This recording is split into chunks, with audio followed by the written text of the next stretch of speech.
Most of what you think you know about millionaires is wrong. They don't all live in Beverly Hills, they don't all drive Italian sports cars, and they certainly don't all inherit their money. In fact, your neighbor with the 10-year-old truck might be the richest person on your block. You're watching The Wealthy Mind, the place where we master the mindset of the self-made.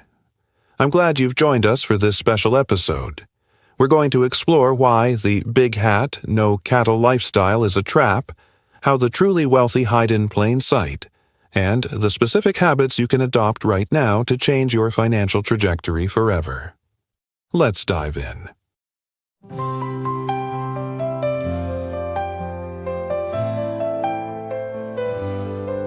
If you're stopped at a red light right now next to like a brand new $100,000 Mercedes, what do you immediately assume about the driver? Well, you probably assume they're rich. I mean, that they've made it. Right.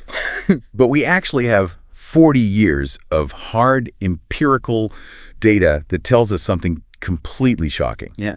86% of the time, the person sitting in that luxury car is not a millionaire. Yeah, it's pretty wild. It really is. So today, for you, the learner, we're going completely off script to tear down the illusion of wealth. Exactly. We're stepping entirely away from, the curated social media feeds and all those societal assumptions we make every single day. The data we're looking at fundamentally rewrites the rules of financial independence. It proves that wealth is an intentional behavioral practice. It's not a lucky lottery ticket or a trust fund. Yeah, and we're pulling from an incredible stack of sources for this deep dive.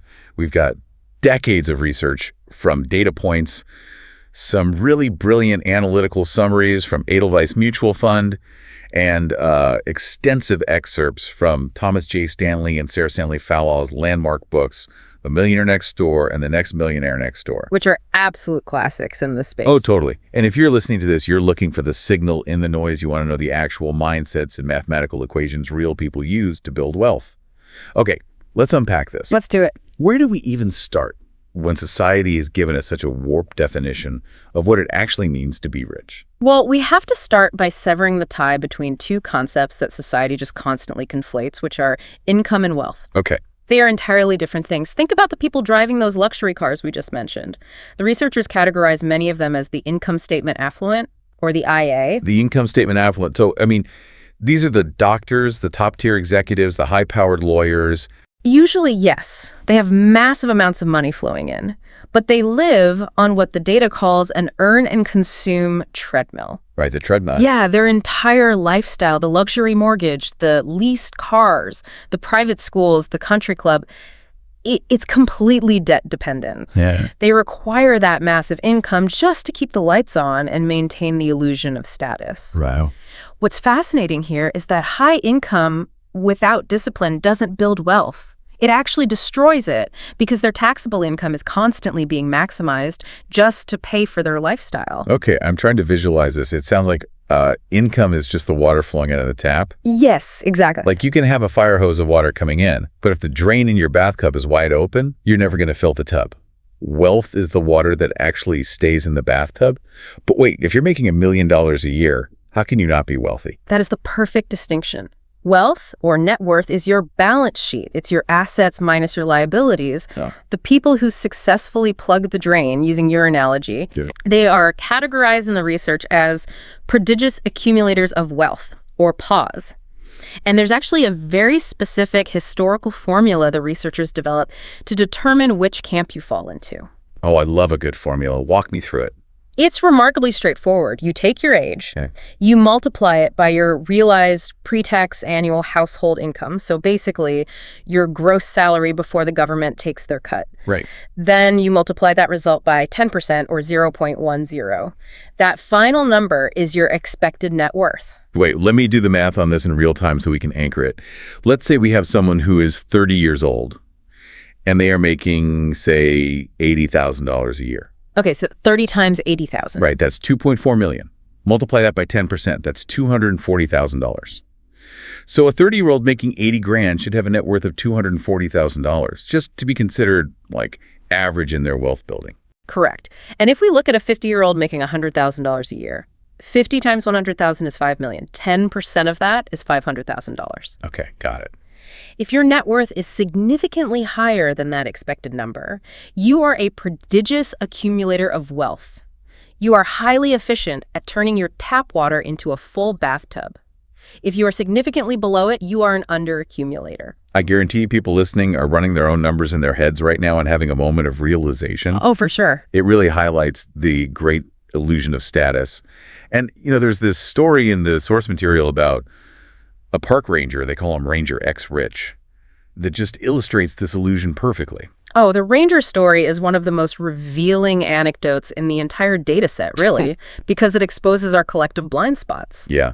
So Ranger X Rich is working at a national park, and his job involves handing out parking tickets to people who don't pay the $3 parking fee. $2. Right? Just $3. And one of the researchers visiting the park forgets to put his pass on the dashboard and jokes with the ranger about getting a ticket. And the ranger looks at the researcher's standard everyday Toyota and says, "Oh, I never bother ticketing Toyotas or Fords or Chevys." The ranger's rationale there is so fascinating. He claims it's the working man who pays the fee. Instead, he specifically targets the Mercedes, the BMWs, the Jaguars, the Range Rovers. Right. The ranger assumes that because they drive prestige cars, they are rich, and quote-unquote rich people don't pay to park. He thought he was sticking it to the billionaires. But the data completely turns that assumption upside down. It shatters it entirely. Like we mentioned at the start, 86% of the people driving those luxury prestige cars are not millionaires. That is just wild to me. They are the income statement affluent. They're spending tomorrow's money today to project an image of success to people like the park ranger. Meanwhile, the actual millionaires in the data, the prodigious accumulators of wealth, are doing the exact opposite. Which means what exactly? They are actively minimizing their taxable income to build capital. The sources show that a typical millionaire's realized income is only about 8.2% of their total net worth. Hold on, let me translate that. So for every $100 of wealth they possess, they are only bringing home and getting taxed on about $8.20 in any given year. Yes, exactly. They aren't constantly cashing out their investments to buy flashy things. They let the money compound in the background. It is the ultimate form of stealth wealth. Wow. Okay, so if the people driving the flashy cars aren't the millionaires, we need to talk about who the actual millionaires are. Yeah. Because the demographic portrait the research paints is so countercultural. It really is. The median net worth of these individuals is $3.5 million. But demographically, they are mostly 61-year-old men, they're married, and the caps they put on their spending are staggering. The data on their specific price limits reveals a deeply ingrained behavioral pattern. They aren't just frugal, they are highly systematized in their consumption. You aren't kidding. The most they will spend on a pair of jeans is $50. Yep. Sunglasses, capped at $150. And watches, this is the one that really got me. The absolute limit they will spend on a watch is $300. $300, that's it. So they aren't buying a $10,000 Rolex to celebrate a big promotion. They absolutely are not. And the cars, they aren't leasing new Jaguars every 2 years. The data shows they primarily drive 3-year-old Toyotas, Hondas, or Fords. Furthermore, 77% of these millionaires haven't shopped in person on Black Friday in 5 years. Wait, really? 5 years? Yes. They have completely opted out of the consumer arms race. Here's where it gets really interesting, though, because I can practically hear the listener thinking, what is the point of having $3.5 million in the bank if I'm still wearing a $50 pair of jeans? Isn't that just a miserable, deprived way to live? Well, it's a natural reaction to think that, but it stems from the exact societal conditioning we're dismantling today. Frugality, for the paw, is not about deprivation at all. It is about buying freedom. Buying freedom. Right. Allocating your resources, your time, your energy, your money efficiently is actually the highest form of self-awareness. How so? Like, break that down for me. Because frugality provides the dollar base to invest. Every dollar you don't spend on a larger house or a luxury car or a high-end meal is essentially an employee you can hire to work for you 24/7 in the market. Oh, I like that. The case study of the Jacobsons from the text perfectly illustrates this mindset. This is a couple, a vice president and a chemical engineer. They are highly educated, high earners with a net worth of $3.5 million. But they have lived in the exact same modest 1,900 square foot home for 20 years. And the detail that stood out to me, they still make their kids order off the $1 value menu at fast food restaurants. To a lot of people, that sounds extreme. A vice president ordering off the dollar menu. It sounds extreme until you realize what the Jacobsons are actually purchasing with that frugality. Right. They are purchasing autonomy. They aren't stressed about corporate downsizing. They aren't lying awake at night worrying about making a massive mortgage payment. They have insulated themselves from financial anxiety. It's about respecting the math over the ego. And that habit can start anywhere. The sources highlight the story of Alison Lamar, which blew me away. Oh, her story is incredible. Yeah. She didn't start as a vice president. She grew up in a really tough, remote environment and struggled with poverty. But she had mentors in her grandparents, and she built the habit of saving 10% of her income relentlessly. The key word there is habit. She didn't wait until she was an executive to start accumulating wealth. The text notes she was making $6.50 an hour doing a paper route in negative 40-degree weather. Ugh, negative 40. Right. And she still saved 10% of that. And her friends laughed at her. They told her to just wait until she had a quote-unquote real job to start saving. But she understood something fundamental, which is that the behavioral habit is vastly more important than the initial dollar amount. By stepping out of the game of comparison, she became a millionaire by 35 and reached $2 million net worth by 54. Amazing. She explicitly stated that she works now because she wants to work, not because she has to. That is the true return on investment of frugality. Okay, so extreme discipline and frugality are the engines of wealth. They would build the fortress, so to speak. But if you're doing all this right, you're living below your means, you're investing, you're building this massive net worth, what threatens the fortress? Yeah. The research points to something I never would have expected. The millionaire's own family. This is undoubtedly one of the most difficult and, frankly, counterintuitive findings in the entire 40 years of data. The concept is called economic outpatient care, or EOC. Economic outpatient care.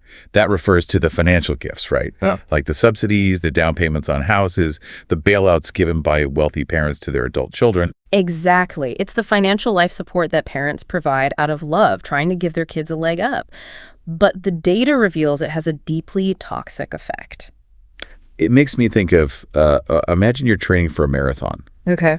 You're trying to build up your cardiovascular endurance and your muscle strength. Yeah. But every time you start to struggle on a training run, someone drives up next to you in a golf cart and offers you a ride for the next 3 miles. Right. In the moment, it feels like a massive relief. But eventually, your muscles atrophy. When race day actually comes, you collapse because you never learned how to handle the friction of running the distance yourself. So what does this all mean for the listener who just wants to give their kids a better life than they had? If we connect this to the bigger picture, it's about the psychology of adversity. These parents built their wealth through discipline, frugality, and overcoming obstacles. They developed robust financial muscles. When they provide economic outpatient care, they are removing the very obstacles that forged their own success. The data is incredibly stark on this point. Adult children who receive EOC tend to be underachievers. Define underachiever in this context, because that's a loaded word. It means they earn less of their own independent income. They have a significantly higher tendency to rely on credit and debt, and ultimately their net worths are substantially smaller than those of adult children from similar backgrounds who do not receive financial gifts. It's a complete paradox. The gift actively hurts the recipient. And this shows up in family businesses too. The text notes that less than 1 in 5 wealthy business owners pass their business down to their children. Because the children lack the drive. Right. If you are handed a lucrative business on a silver platter, you just aren't going to have the same hunger as the person who built it from scratch in their garage.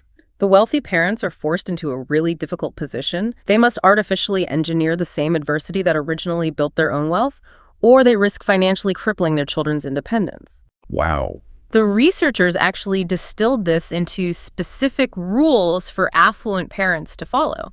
Let's run through those rules and unpack the why behind them, because this is where the rubber meets the road. Rule 1, don't let your kids know you are wealthy. Hide it. The rationale here is expectation management.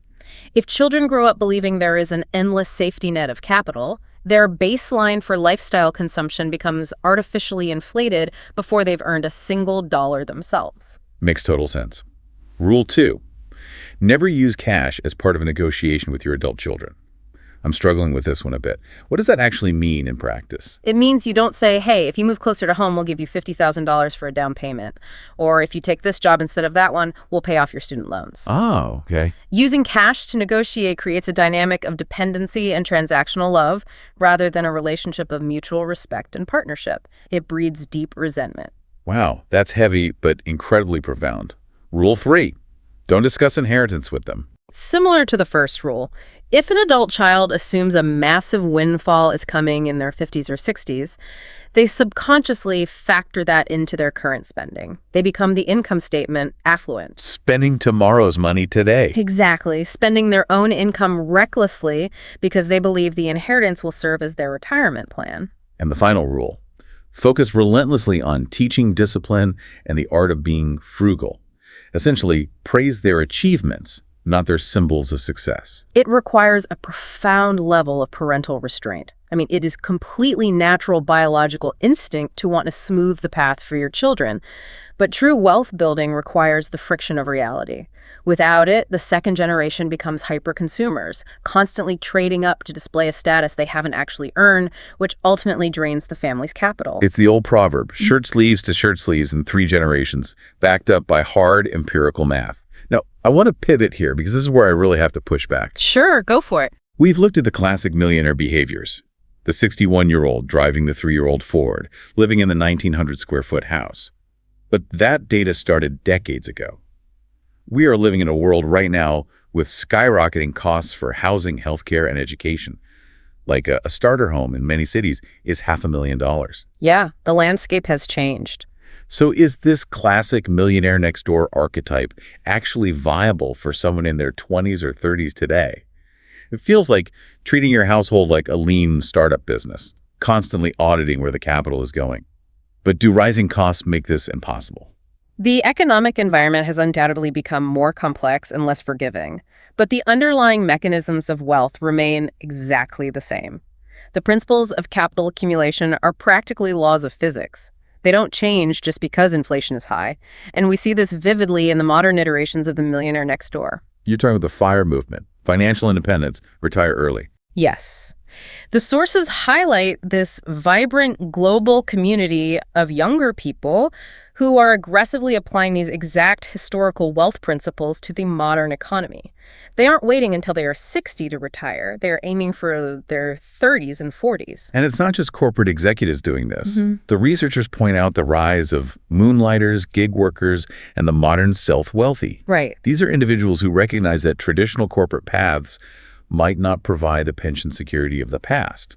So they create multiple streams of income, but more importantly, they fiercely protect the expenditure side of their ledger. To understand how this works in a high-cost modern world, we have to look at the case study of Ken, the decamillionaire. Decamillionaire. Nice. Ken didn't inherit his wealth. He and his wife approached their finances with an incredible level of intentionality. They actually created a 30-year financial plan. A 30-year plan. Yeah. Who sits down and plans out 3 decades of finances? Prodigious accumulators of wealth do.